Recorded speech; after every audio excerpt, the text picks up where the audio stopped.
आप सभी को मेरा सादर नमस्ते। एक बार महाराज युधिष्ठिर के पूछे जाने पर भगवान कृष्ण ने उन्हें विजया एकादशी का महत्व बताया। विजया एकादशी जो कि फागुन मास के कृष्ण पक्ष में आती है। एक समय देवऋषि नारद ने परमपिता ब्रह्मा जी से कहा, महाराज, आप मुझे फागुन मास में आने वाली कृष्ण पक्ष की एकादशी का सारा विधान बताइए। ब्रह्मा जी ने उत्तर दिया, हे नारद, यह एकादशी विजया एकादशी कहलाती है। विजया एकादशी का व्रत पुराने तथा नवीन पापों को नष्ट करने वाला है। त्रेता युग में मर्यादा पुरुषोत्तम राम को जब 14 वर्ष का वनवास मिल गया था, तब वो लक्ष्मण जी और अपनी पत्नी सीता सहित पंचवटी में निवास करने लगे।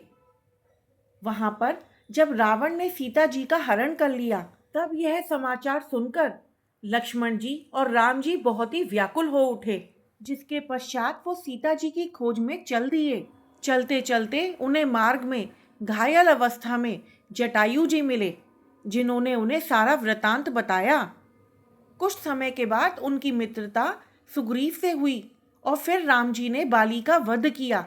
इसके बाद श्री हनुमान जी ने लंका में जाकर सीता मैया की खोज करी, उनका पता लगाया और उन्हें वहां पर राम जी और सुग्रीव जी की मित्रता का पूरा वृतांत सुनाया। हनुमान जी ने वहां से लौटने के पश्चात सारा वृतांत राम जी और लक्ष्मण जी को बताया। इसके बाद राम जी ने अपनी वानर सेना के साथ लंका के लिए प्रस्थान किया। जब वह लक्ष्मण जी के साथ और पूरी वानर सेना के साथ समुद्र के किनारे पहुंचे, तो इतने विशालकाय समुद्र को देखकर राम जी ने लक्ष्मण जी से कहा कि आखिर हम इस समुद्र को कैसे पार करेंगे। तब लक्ष्मण जी बोले, आप तो आदि पुरुष हैं, पुरुषोत्तम राम हैं, आप सब जानते हैं।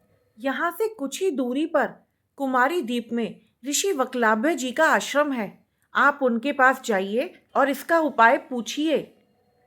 लक्ष्मण जी से ऐसे वचन सुनकर श्री राम वक्लाभ्य ऋषि के आश्रम पहुंचे, जहां ऋषि ने उनको विजया एकादशी का महत्व बताया, पूरा विधि विधान बताया।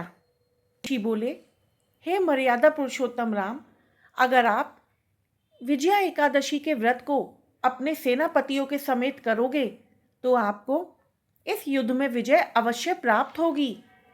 प्रभु श्री राम ने महर्षि से पूरा विधि विधान जानकर उनसे आज्ञा ली और आकर विजया एकादशी का व्रत पूरे नियम और पालन के साथ रखा और दैत्यों पर विजय प्राप्त करी।